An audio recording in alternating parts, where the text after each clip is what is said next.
అంబేద్కర్ కోనసీమ జిల్లాలోని AP state beverages corporation outsourcing ఉద్యోగులు ఆందోళన చేపట్టారు.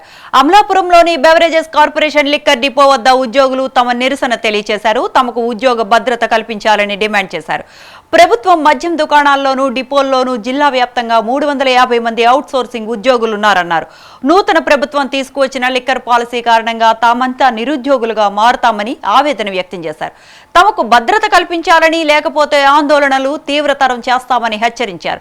తమకు ఉద్యోగ భద్రత కల్పించాలంటూ ఉద్యోగులు నినాదాలు చేశారు.